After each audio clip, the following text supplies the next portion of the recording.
भारत और पाकिस्तान के बीच रिश्तों में लंबे समय से चली आ रही तल्खी एक बार फिर खुलकर सामने आ गई। 5 अगस्त को पाकिस्तान द्वारा मनाए जाने वाले तथाकथित यौम-ए-इस्तिहसाल को लेकर नई दिल्ली ने अब कड़ा रुख अपनाते हुए इसे राजनीतिक प्रचार और दुष्प्रचार करार दिया। विदेश मंत्रालय ने दो टूक कहा कि जम्मू कश्मीर और लद्दाख भारत के अभिन्न और अविभाज्य अंग हैं तथा 5 अगस्त 2019 को लिए गए संवैधानिक फैसले पूरी तरह भारत का आंतरिक मामला है। भारत ने यह भी कहा कि पाकिस्तान को भारत के आंतरिक मामलों पर टिप्पणी करने का कोई कानूनी या नैतिक आधार नहीं है।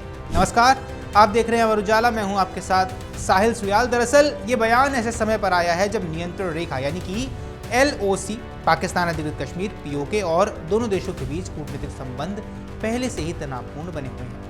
पिछले कुछ दिनों में POK के चुनावों को लेकर भी भारत और पाकिस्तान के बीच तीखी बयानबाजी देखने को मिली है। भारत ने उन चुनावों को लोकतांत्रिक प्रक्रिया नहीं बल्कि दिखावा बताया है। ऐसे में आपके दिमाग में सवाल होगा, आखिर ये यौम-ए-इस्तिहसाल क्या है? दरअसल पाकिस्तान हर वर्ष 5 अगस्त को यौम-ए-इस्तिहसाल यानी डे ऑफ एक्सप्लॉयटेशन के रूप में मनाता है। ये दिन भारत सरकार द्वारा 5 अगस्त 2019 को अनुच्छेद 370 और 35A से जुड़े संवैधानिक बदलावों की वर्षगांठ के विरोध में मनाया जाता है। पाकिस्तान इस अवसर पर रैलियां, सेमिनार और अंतर्राष्ट्रीय स्तर पर अभियान चलाकर कश्मीर मुद्दे को उठाने की कोशिश करता है, जबकि भारत लगातार इसे अपना आंतरिक मामला बताता आया है। अब विदेश मंत्रालय के प्रवक्ता रणधीर जायसवाल ने पाकिस्तान के आरोपों को पूरी तरह खारिज करते हुए कहा कि जम्मू कश्मीर और लद्दाख भारत का अभिन्न हिस्सा हैं और रहेंगे। उन्होंने कहा कि 5 अगस्त 2019 के बाद क्षेत्र में विकास, लोकतांत्रिक भागीदारी, आधारभूत ढांचे और सुशासन की उल्लेखनीय प्रगति हुई है। भारत ने पाकिस्तान पर आरोप लगाया है कि वह झूठे प्रचार के जरिए वास्तविक मुद्दों से दुनिया का ध्यान भटकाने की कोशिश कर रहा है। विदेश मंत्रालय ने यह भी कहा कि पाकिस्तान को सबसे पहले अपने कब्जे वाले क्षेत्रों में मानवाधिकारों की स्थिति सुधारनी चाहिए और आतंकवादी ढांचे को खत्म करने की दिशा में विश्वसनीय कदम उठाने चाहिए। दरअसल भारत और पाकिस्तान के रिश्ते पिछले कई वर्षों से सामान्य नहीं है। वर्ष 2019 में पुलवामा आतंकी हमले और बालाकोट एयर स्ट्राइक के बाद दोनों देशों के संबंध और अधिक तनावपूर्ण हो गए। उसी वर्ष अगस्त में अनुच्छेद 370 हटाए जाने के बाद पाकिस्तान ने भारत के साथ राजनयिक संबंधों का स्तर घटा दिया था। इसके बाद सीमा पर आतंकवाद, घुसपैठ, सीमा पर संघर्ष विराम उल्लंघन और कूटनीतिक आरोप प्रत्यारोप दोनों देशों के संबंधों की प्रमुख पहचान है। अब सीमा पर यह तनाव क्यों बना रहता है, ये समझ लीजिए। दरअसल भारत का आरोप है कि पाकिस्तान अपनी धरती पर सक्रिय आतंकवादी संगठनों के खिलाफ प्रभावी कार्रवाई नहीं करता है और सीमा पार से घुसपैठ का समर्थन मिलता है। पाकिस्तान इन आरोपों को इनकार करता है, लेकिन भारत लगातार अंतर्राष्ट्रीय मंचों पर इसी मुद्दे को उठाता है। भारतीय सुरक्षा एजेंसियों के अनुसार नियंत्रण रेखा के पार मौजूद आतंकी लॉन्च पैड और प्रशिक्षण शिविर लंबे समय से सुरक्षा चुनौती बने हुए हैं। भारत का कहना है कि जब तक पाकिस्तान आतंकवाद के खिलाफ ठोस और सत्यापन योग्य कार्रवाई नहीं करता है, तब तक संबंधों में वास्तविक सुधार संभव नहीं होगा। अब भारत के साथ बढ़ते तनाव के समांतर पाकिस्तान खुद भी गंभीर घरेलू संकट से गुजर रहा है।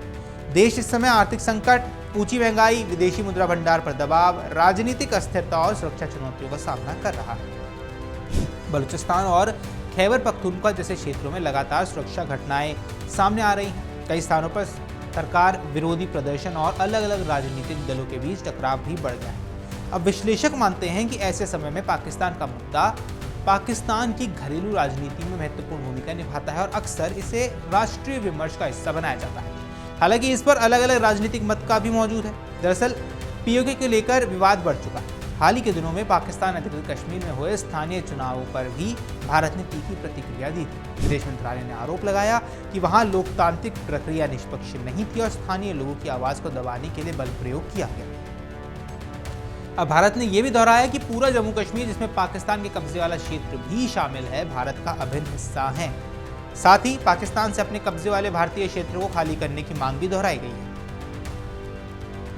अब एक बात समझिए कि अनुच्छेद 370 हटने के बाद क्या क्या बदल चुका है। 5 अगस्त 2019 को भारत सरकार ने जम्मू कश्मीर का विशेष दर्जा समाप्त करते हुए अनुच्छेद 370 के अधिकांश प्रावधानों को निष्प्रभावी बनाया और राज्य का पुनर्गठन कर जम्मू कश्मीर तथा लद्दाख को अलग अलग केंद्र शासित प्रदेश बना दिया। अब भारत सरकार का कहना है कि इस फैसले के बाद विकास योजनाओं, निवेश, सड़क, स्वास्थ्य, शिक्षा और स्थानीय निकायों को मजबूती मिली। वहीं पाकिस्तान लगातार इस फैसले का विरोध करता रहा है और इसे अंतर्राष्ट्रीय मंचों पर भी उठाता है। अब भारत का आधिकारिक रुख लंबे समय से स्पष्ट है कि आतंकवाद और वार्ता साथ साथ नहीं चल सकती। नई दिल्ली का कहना है कि पाकिस्तान को पहले सीमा पार आतंकवाद के खिलाफ ठोस कार्रवाई करनी होगी, तभी द्विपक्षीय संबंधों में सार्थक प्रगति संभव है। दूसरी ओर पाकिस्तान समय समय पर कश्मीर मुद्दे को आंतरिक मंचों पर उठाने की कोशिश करता रहा है, लेकिन भारत लगातार कहता है कि जम्मू कश्मीर से जुड़े सभी मुद्दे उसके आंतरिक विषय हैं और यदि कोई द्विपक्षीय मुद्दा है भी तो उसका समाधान केवल भारत और पाकिस्तान के बीच सीधे संवाद से ही संभव है। यौम इस्तेहसाल को लेकर दोनों देशों के बीच ताज़ा बयानबाजी ने यह संकेत दिया है कि भारत पाकिस्तान संबंधों में निकट भविष्य में किसी बड़े सुधार की संभावना फिलहाल सीमित है। सीमा सुरक्षा, आतंकवाद, कश्मीर, पीओके और कूटनीतिक आरोप प्रत्यारोप जैसे मुद्दे अब भी दोनों देशों के बीच सबसे बड़ा विवाद है। भारत ने एक बार फिर स्पष्ट संदेश दिया है कि वह जम्मू कश्मीर और लद्दाख को लेकर अपने संवैधानिक फैसलों पर किसी बाहरी टिप्पणी को स्वीकार नहीं करेगा। साथ ही पाकिस्तान से यह भी कहा है कि वह प्रचार अभियानों के बजाय अपनी धरती पर सक्रिय आतंकवादी नेटवर्क, सीमा पार हिंसा और पाकिस्तान अधिकृत क्षेत्रों में नागरिकों के अधिकारों से जुड़े मुद्दों पर ध्यान दें। वर्तमान परिस्थितियों में यह स्पष्ट है कि दक्षिण एशिया की दो परमाणु शक्तियों के बीच अविश्वास अभी भी गहरा है।